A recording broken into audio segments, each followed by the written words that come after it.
Camones. Ya la Fiscalía ha anunciado que se abre una investigación preliminar en primer término contra César Acuña Peralta. ¿Qué tal, doctor Lamas? Muy buenas tardes, bienvenido.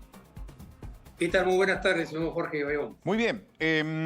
De lo que se ha escuchado en los audios, hemos tenido oportunidad todos de escuchar las afirmaciones o las peticiones, por decirlo de alguna manera, del señor César Acuña en el contexto en el que se da reunido con la presidenta en ese momento de un poder del Estado, e incluso tenemos entendido con la participación de algunos congresistas también de la República. ¿Se configura o no para usted el delito de tráfico de influencias, según lo que está señalando en esta etapa preliminar la Fiscalía, por favor? Bueno, yo creo que hay algunos elementos importantes que se requieren ser ahondados o investigados para poder conocer a ciencia cierta si se configuraría o no el delito de tráfico de influencias. Es un delito particularmente grave que puede acarrear penas hasta de 8 años de privación de la libertad. Lo que se tiene hasta la fecha es un audio que requiere ser auditado, requiere ser transcrito y sometido pues a la labor que desarrolla la Fiscalía. Estamos en una etapa preliminar en la que el fiscal está realizando actividades o actos respecto a hechos que si no se hacen ahora va a ser más difícil hacerlos más adelante, lo que se denomina como actos inaplazables. Es una investigación preliminar, no necesariamente es una investigación preparatoria, pero vuelvo a insistir, de lo que se escucha, por lo menos surge la primera necesidad de ahondar esta investigación, a ver si lo que se conversa, lo que se dice en un primer momento, y en segundo lugar, si lo que se dice se convirtió en un hecho fáctico, un hecho real, que podría configurar algún tipo de invocación por parte de una persona, en este caso el señor César Acuña, como jefe de un partido político, a la congresista Camones, para los efectos de constatar y verificar si efectivamente hubo o no hubo algún tipo de injerencia en la gestión de carácter parlamentario. Una cosa es lo que sucede dentro de la esfera estrictamente partidaria, en la que se conversa, se pueden decir muchas cosas, pero el tema fundamental es si efectivamente lo que se dijo pudo o no tener repercusiones directas en cuanto a la gestión que desarrollaba la congresista Camones, y si esto se convirtió efectivamente en un hecho real, ¿no? Ahora, tengo entendido, usted nos aclarará este panorama, que para que se configure el tráfico de influencias no necesariamente se tiene que finalmente concretar lo que se ofrece, el pedido, la invocación. En este caso, lo que señala o lo que se puede escuchar en el audio, y para decir verdad, ninguno de los involucrados ha negado que no sea su voz o que haya sido editado este audio, por lo menos ahí. De hecho, han expulsado a una de las congresistas que según ellos habría grabado esta conversación. Pero eso es un tema que, como usted bien señala, tendrá que ser finalmente sometido a algún tipo de peritaje. Pero si usted nos puede aclarar esto, para que se configure un delito de tráfico de influencias, ¿se debe concretar esta invocación, este pedido o la promesa en todo caso, o simplemente no?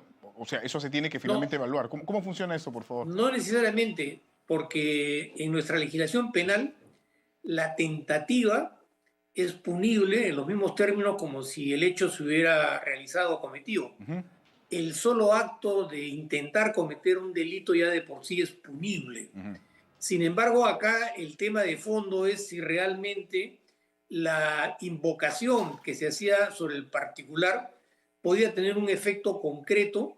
¿Por qué? Porque no se trata solamente de analizar la invocación sobre la realización de un acto de por sí oficial o formal, sino que también esas actividades que se invocaban que debían realizarse están enmarcadas también dentro de las labores de carácter parlamentario o congresal.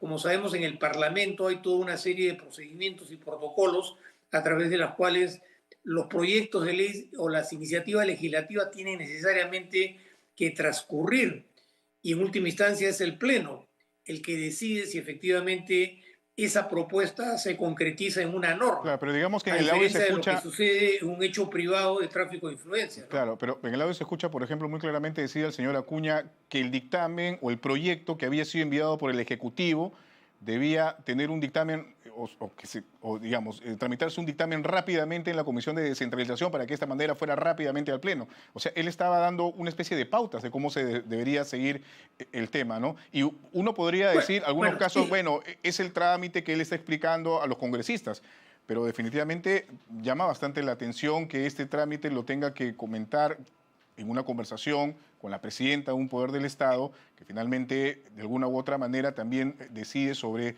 qué tipo de proyectos pueden finalmente agendarse ante un pleno en el Parlamento. Y de hecho las palabras del propio Acuña tienen un significado importante porque señalan un interés o evidencian un interés respecto a lo que él necesita para favorecerse, si es que se da o se lleva adelante este debate del proyecto de mención para Aldo Trujillo.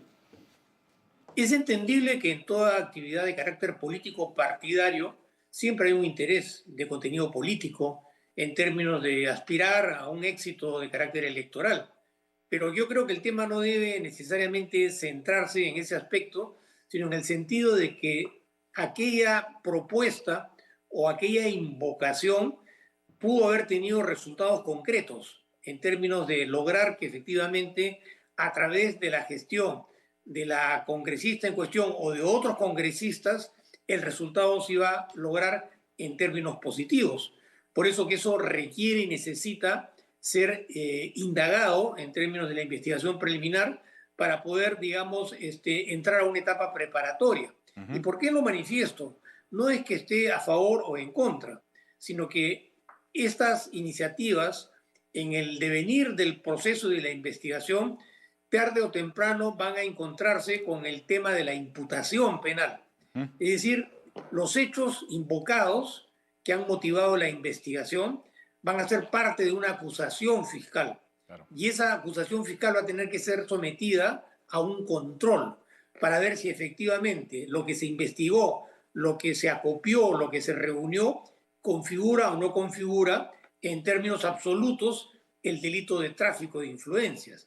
Entonces, yo creo que hay que someternos y estar muy a la expectativa del curso de la investigación sin perder la perspectiva de que es un hecho que tiene que estar encuadrado en términos absolutos dentro de la imputación penal, porque acá lo que está en expectativa no solamente es una investigación, sino que termine con una sentencia condenatoria. Por supuesto. Pero para poder lograrlo, necesariamente hay que cumplir con todas estas exigencias de forma y de fondo. Sin duda.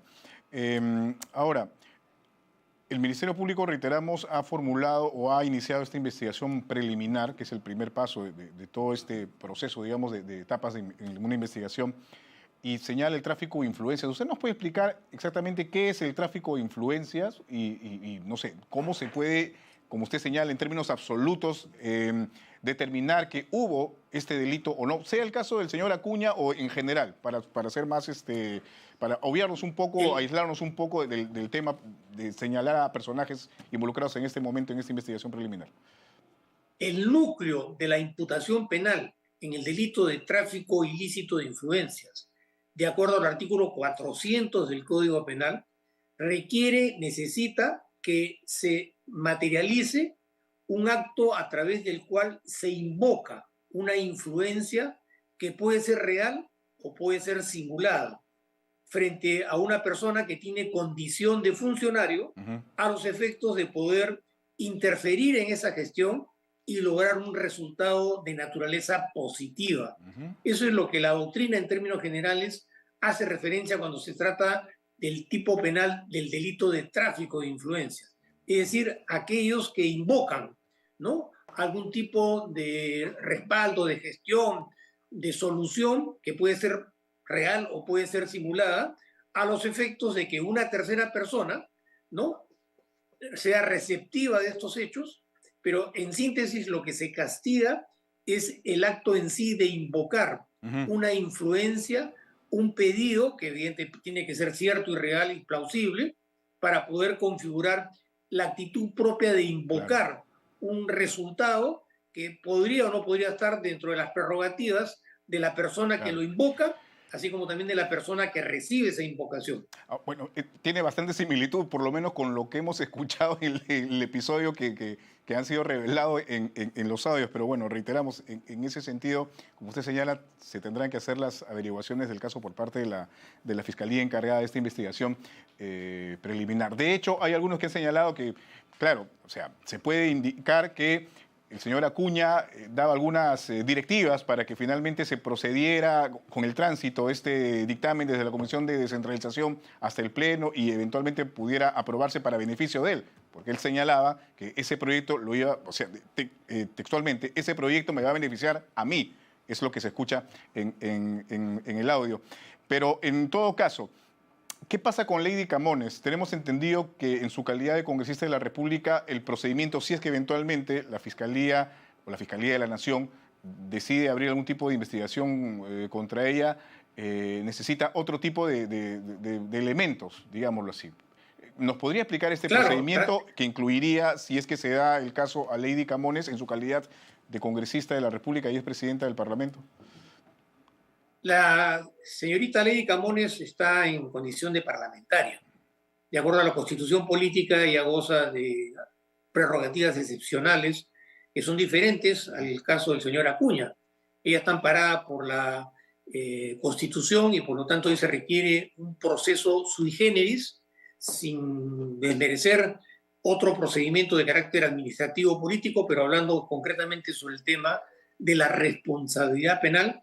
Ella tendría que ser sometida al antejuicio para que de esta manera se le retire la inmunidad de la que goza de acuerdo a la Constitución política y como consecuencia de eso tenga que ser denunciada ya formalmente ante el Ministerio Público y el Ministerio Público haga suya esa denuncia ante la Corte Suprema de Justicia, que es la que tendría que resolver si efectivamente hay elementos suficientes en materia de convicción y así como también se dan las exigencias mínimas en el ámbito, como vuelvo a repetir, del tema de la imputación penal. Claro. Es decir, hay un camino bastante largo. Exacto. Que pasaría por la Subcomisión de Acusaciones Constitucionales. En el plano de la imputación penal para poder, digamos, terminar con una sentencia condenatoria, ¿no? Claro, y esto pasaría por la Subcomisión de Acusaciones Constitucionales, si es que estamos hablando... Bueno, hay un procedimiento ya establecido dentro del Parlamento cuando se trata del antejuicio. Claro. Y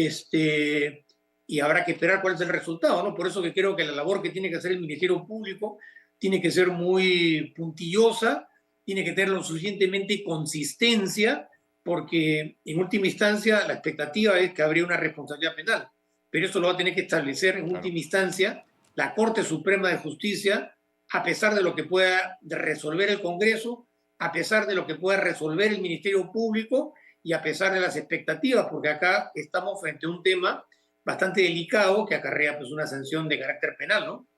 Claro, de hecho en todos los casos debería prevalecer la presunción de inocencia, ¿no? En general, en todos los casos. Ese es un tema distinto, digamos, ¿no? Pero que sí, efectivamente, siempre se parte de la premisa de que todos son inocentes mientras no se demuestre lo contrario, ¿no? Muy bien. Muchas gracias, doctor Lamas Pucho. Muchísimas gracias por haber estado con nosotros. Buenas tardes. Bien, a todos. Listo. Luis Lamas Pucho, abogado penalista, ha conversado con nosotros. Son las 3:29 de la tarde, amigos. Los precios de referencia de la mayoría de combustibles derivados del petróleo continúan a la baja. Según el último reporte de Ocinermin, en esta semana